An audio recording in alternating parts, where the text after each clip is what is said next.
Hey guys, okay, so in today's lesson we're going to talk about bar chords, or also the cage system. So basically what that means is we play chords on the guitar with our finger laid across the strings, and we call that barring a chord.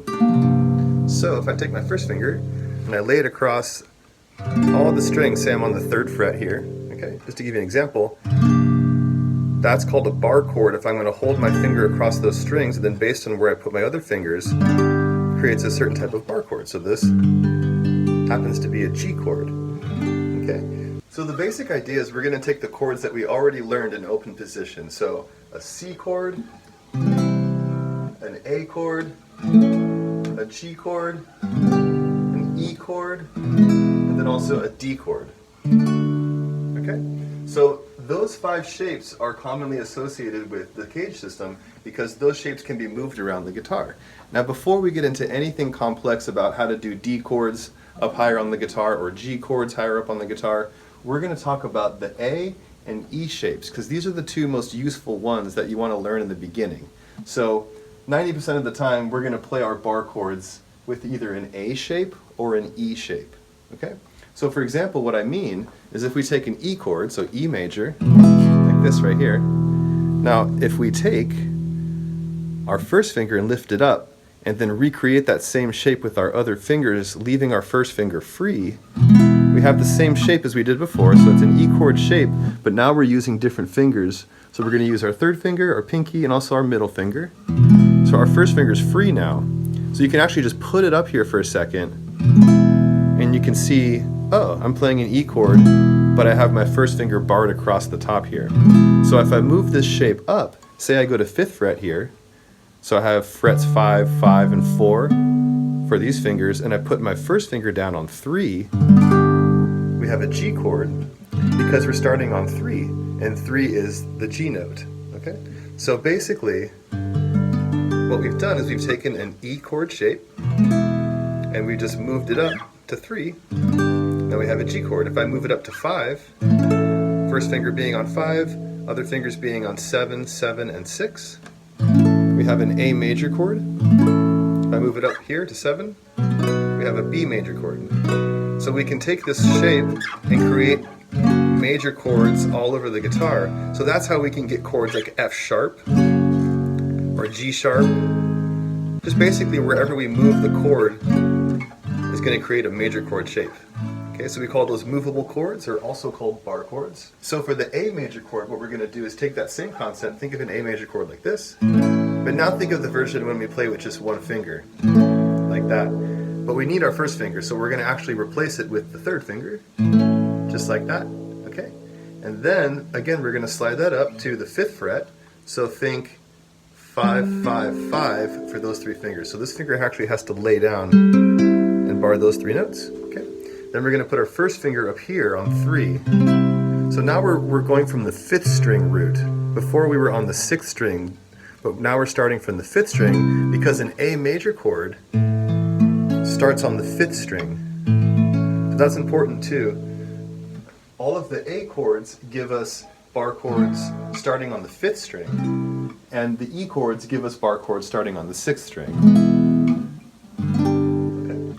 Now with an A chord, you could technically think, well, I'm not really barring this first finger to create that, unless you go like this, which is a bit awkward. You might do that sometimes, but most of the time if you're playing an A shape for a bar chord, you're just going to play the inner 4 strings. So the 5th string down to the 2nd string here. Okay, but again, you could do it like this and get that first string in there, but it's just you have to restructure the chord this way, but this is the more common way. Especially if you're going, because these chords move around a lot, so you want to play them in easy positions. Okay? So then we can also take the same concept with A minor or E minor and do the same thing. So if we have an E minor chord, which is like this, we're going to use our 3rd finger and pinky instead, so that leaves our first finger free, just the same thing. You could even think of it like this. Here's the E major, then I lift this off, here's E minor. Okay? So now we're going to move that up again, same spot. We're going to go to the 5 5s for these fingers, and then we're going to play 3 here. So this chord would be a G minor. Okay? Whereas this would be G major. And then I take this finger off, Now I have G minor. Okay, so this is a way for us to play minor chords all over the guitar from the 6th string being the root, meaning the lowest note of the chord when we think about it. Okay, now we can also do the same thing with an A minor shape. So if we take A minor, we go like this. Now if we take the same chord shape and we're going to use our 3rd finger, pinky, and 2nd finger, just like an E major chord, but we're going to do it down on these strings. So we have A minor. Okay, now this chord, same thing, move it up to the 5th fret. So now you have 5, 5, 4 going on with these fingers. Then you're going to put this one on 3. But again, we're rooting it from the 5th string, not the 6th string. It's right here from the 5th string, okay? So that is a C minor chord. So this would be C major, like we did before with the A chord that comes from here. C major, and then we have A minor, C minor like this, okay?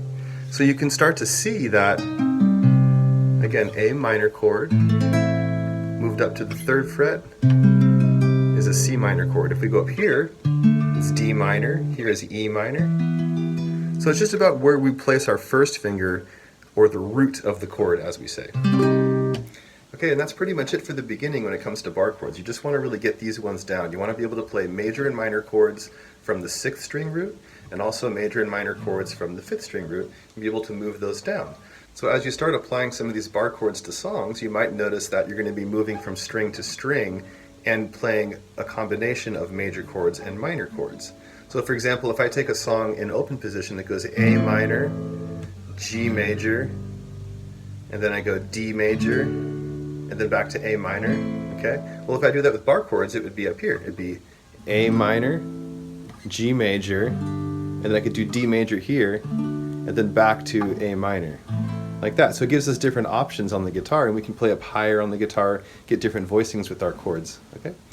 So that pretty much sums up the basics of bar chords in the beginning. Later on, we'll learn about how to apply 7 chord shapes to these with the A and the E shape, and then also learn a little bit about the C shape, G shape, and D shape, and how we can move those around on the guitar. Now, a lot of times those chords we're going to cut up into pieces, so we might not play the entire G shape moved up. We might just play one piece of it. Same with the D shape, or even the C shape. So we start to play things called triads. So in that case, we have specific sounding groups of 3 notes on the guitar. But for right now, we're just going to keep it really simple and think about our basic shapes from the A chord and the E chord coming from the cage system. So all you got to worry about right now is just the A shapes and the E shapes.